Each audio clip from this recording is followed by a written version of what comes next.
I'll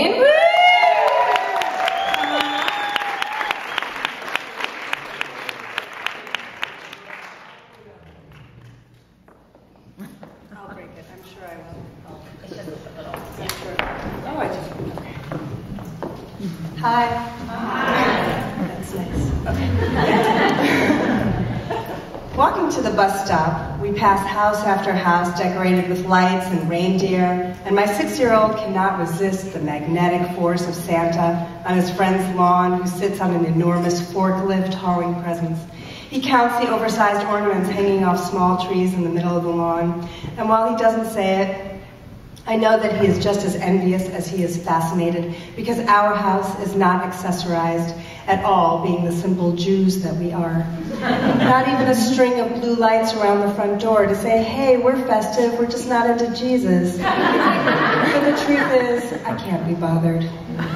My son, thankfully, is less impressed with the decorations across the street from our house that our neighbors install on their front porch every year. The life-size plastic nativity scene, lit up from within by light bulbs emanating 120 watts of divinity, as Mary cradles the little plastic Jesus to her synthetic bosom. Baby Jesus shines the brightest of all three figures, not only lit from inside his tummy and the breasts of his virgin mother, but also from the spotlight planted in the front of the porch that usually lights up their political lawn sign.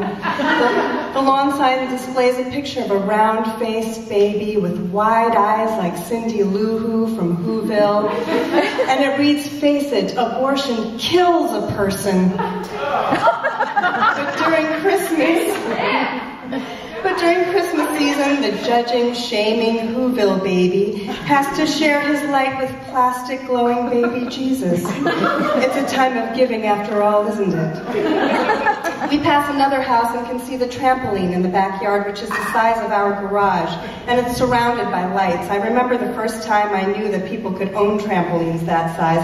I was babysitting for a new family, a referral in a neighboring town. The mom gave me a tour of the house, and when we ended up back in the living room, she showed me the framed family portrait hanging on the wall. All four members of the dimpled, blonde-haired, blue-eyed family, wearing canary yellow sweaters on top of khaki trousers, jumping and laughing on the family trampoline. She told me they all love to jump on it all the time. They just love the outdoors and all things sporty and athletic, and at the age of 14, I understood how very different I was. And I understood what it meant to be a Gentile. It's Christmas, my kid asks on our walk to the bus as a veiled way of finding out why we don't have lights or reindeer or a bedazzled trampoline. I see the Christmas explanation options in front of me, ranging from superficially vague to historical overshare. The issue with superficially vague is that if I don't provide a good explanation about why we have the darkest, dullest house in all the land, then he will surely grow up to become a resentful, self-hating Jew who marries a Seventh-day Adventist just to spite me. I tell him about this Jewish man who became the leader of another religion, and I tell him he was born on December 25th, even though that date is the subject of much debate, but I skip that part. And I tell him that people celebrate his birthday on that day, which is Christmas, and then I tell him there are lots of religions, and I start to ramble on about how wonderful it is that we can all believe in different things and celebrate different holidays, and I've lost him to the candy canes on the window at the next house, and probably to his future Seventh-day Adventist spouse. I wish we had lights, he confesses. But who has it better than we do, I said. Our neighbors across the street can't even see the lights from their house. They have to walk outside to look at their own lights. We can look at their decorations from our house whenever we want. And we don't even have to go outside.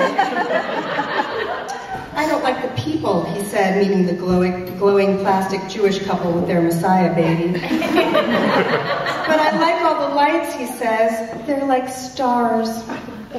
I panic. Clearly Christmas is winning. I mean, of course it's winning. Lights on houses, sparkling Christmas trees set in the middle of a Christmas present moat.